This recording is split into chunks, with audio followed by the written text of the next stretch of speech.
Grandad's Mirror by Brenda Guild. I journey back in time to my childhood to an old mirror that I call Grandad's Mirror. It's a rectangle of flaking silvered glass measuring about a foot by 2 feet, framed in a filigree of wood, once painted, now worn, topped with a faded sepia-tone photograph of a mangy black bear. The bear is 50 years old at least, but it was a cub when my granddad was a young man. It's my granddad's face I see yet when I look into the mirror. He is brushing the fine, thin strands of his hair into place, as he did every morning. I see his leather-brown skin and his shy brown eyes, ready to find a laugh. Behind him, through the mirror, I'm again sitting in the big, bright kitchen of Mount Edith Cavell Chalet in Jasper National Park. It's summer, of course, because the chalet was only accessible from late June till Labor Day. Snow might fall even in July. The big log building was covered with it all winter. The kitchen where the mirror hangs is full of the smell of a dozen loaves of Grandma's orange bread baking in the ovens to be served to tourists in the tea room. Outside, where the air is nippy with the smell of glacial water chuckling down the creek to the lake, there's a marmot on the back porch, eating up the leftovers Grandad has set out.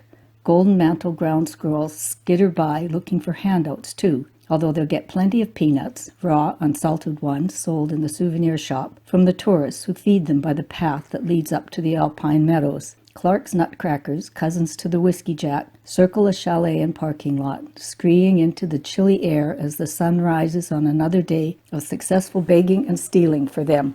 Several times each summer, my brother and I got to stay overnight at the chalet and wake up to this most magical of childhood memories. And we drove there each Sunday for a big supper of Grandma's farm-style cooking. The first 9 miles of the drive from Jasper were over the Banff-Jasper Highway, which was paved and fairly straight. At Astoria Falls, however, we turned onto a winding, narrow gravel road that switchbacked its way the next 9 miles to the chalet. The most welcome curve for me was about a half mile from the chalet when the skirt of Angel Glacier, which nestles between Mount Edith Cavell and Mount Sorrow, came into view. The white hem of her tumbling gown was dirty in places, but where it was creased and folded from calving into thundering little avalanches, it was 1,000 heavenly shades of aqua. From the youngest age, I remember being thrilled anew each time I saw those fairyland colors. The most welcome curve for my brother was the final one, in which the chalet came into sight, for his face was always a hellish shade of green when we arrived. He was so car-sick that he'd stumble out of the car and make his way tremblingly into the chalet for some of Grandma's all-time remedy, a bottle of 7-Up. I was seldom sick enough to be so lucky and had to be contented drinking water, but how sweet it was, straight from the meltwater creek of Angel Glacier.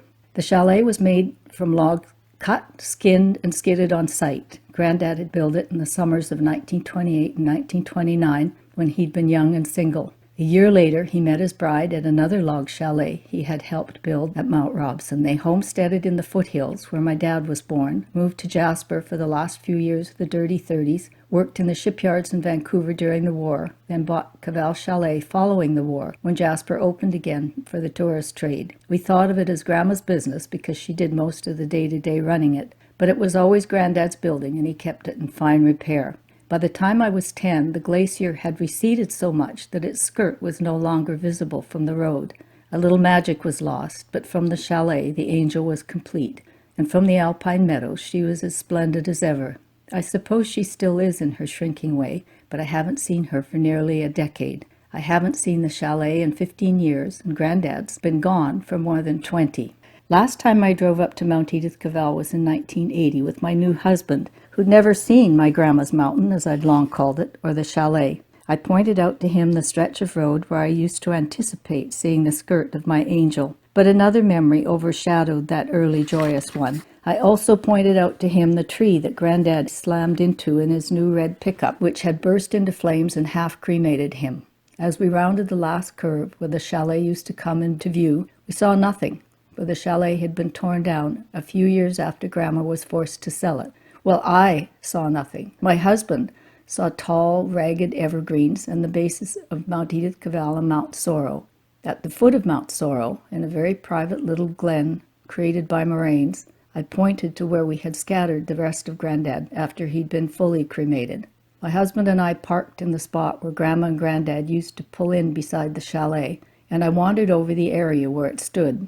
I could see where the huge stone fireplace had been, and in my mind, as I stood there in front of absolutely nothing, I was a child again, warming myself by another of Grandad's snapping hot blazes. When my husband pulled me away, I thought he hadn't understood the depth of my loss and the meaning of my tears, but he was simply preventing me from being run over by a Winnebago that wanted to park right on top of the chalet's fireplace. How could these tourists know? How could I tell anyone about the very real world that now only existed in my mind?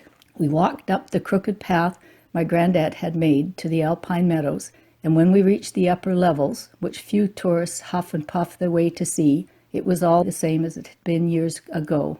Tiny, fragile alpine flowers nodded in cool breezes under the hot July sun. Pikas, or rock rabbits, popped up and squeaked here and there among the rocks. A fat marmot whistled but didn't show itself, and a motley black and white crew of ptarmigans, Mama and half a dozen chicks, shared some of our lunch. Too soon came the time to make our way back to the car, where we were forced to see from on high the empty place where the chalet should be, and across the parking lot and creek, the lonely little spot where Grandad's ashes took to the wind. I couldn't face it. I made us fight our way down through the forest, and we came out on the parking lot from behind, thus preserving what I could of my precious memories. We moved to Nova Scotia a year ago, and of course my Grandad's mirror came with me. I've yet to find a place for it on the walls of our new home, but I will, in time.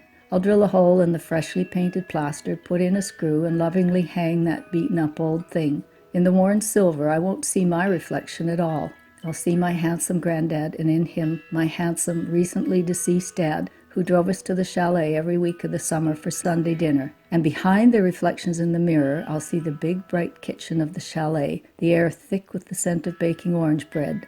A fire will crackle in the big fireplace in the tea room, and outside the marmot will be eating up his leftovers on the back porch, while the sun climbs high and bright over Angel Glacier, nestled in her long gown between my grandma's mountain and Mount Sorrow.